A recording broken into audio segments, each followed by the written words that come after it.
Hello, I'm Sabrina Lund, author of a historical fiction series on power. It's got some suspense, mystery, and romance.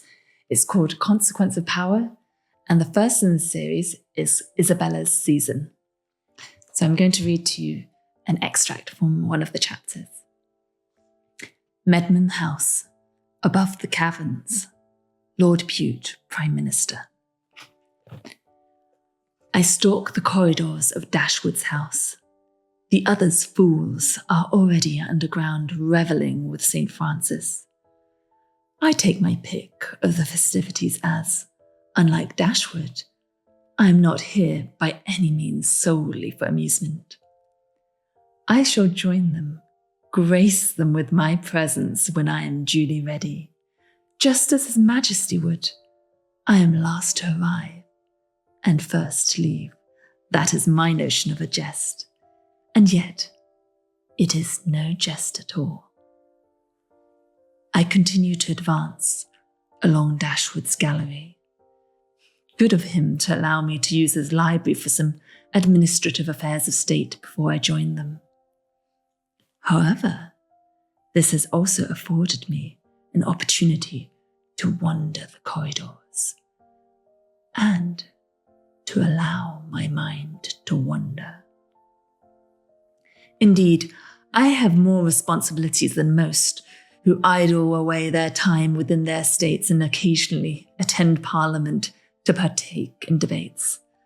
Some are worse and degrade themselves with gaming and debauchery.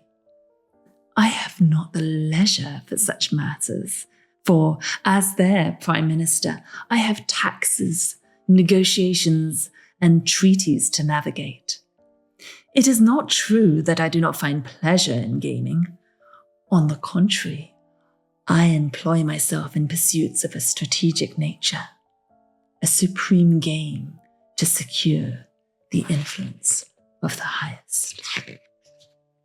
Ah, now there it is, Dashwood's jovial portrait.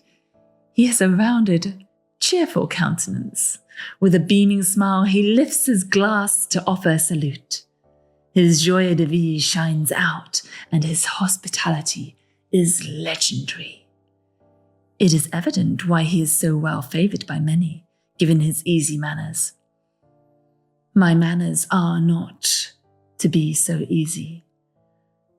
And though I may not be as well favoured by so many, the king's favour is a far greater consequence. There's no occasion for haste. Whilst they indulge beneath, I shall permit myself a while to muse and compare our portraits further. Similar to mine own portrait in my London residence, Dashwood too dons a robe, though his is only trimmed with ermine. Mine is layered with it, signifying closeness to the throne.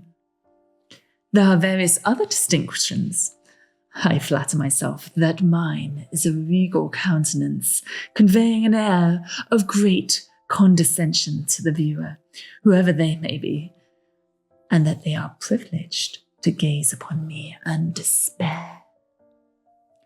How does that political philosopher term it? The vulgar crowd is always taken by appearances, and the world consists chiefly of the vulgar. Aye, therein lies the difference. I have a strategy and a keen understanding of my own worth.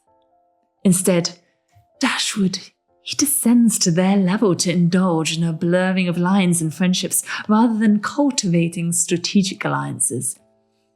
Now that I find myself here alone and in a measure of peace, I shall draw up a chair and permit myself this small indulgence to reflect upon the strategy that secured my success, step by step.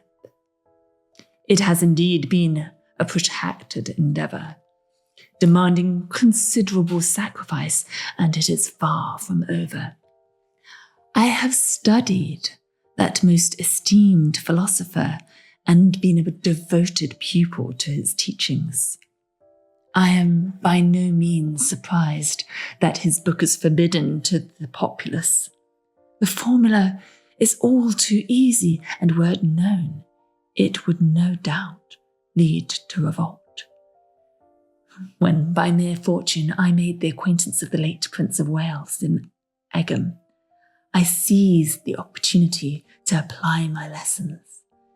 In time, I attained the position of tutor to his son, no less, the little prince, who is now king himself. From that point onward, the path lay smooth, for the all too young sovereign was, and is, malleable to my will and easily guided. No truer word was spoken. Everyone sees what you appear to be. Few really know what you are.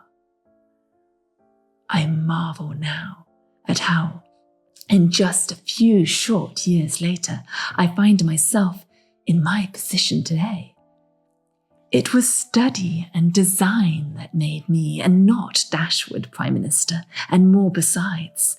Indeed, now that I am here, I am entirely convinced that the ends justifies the means. I executed what was required, and would now act without hesitation to maintain hold or respond to any challenges. It is for this reason, this discipline in adhering to the philosophy, that I am the true power, the influence behind the throne.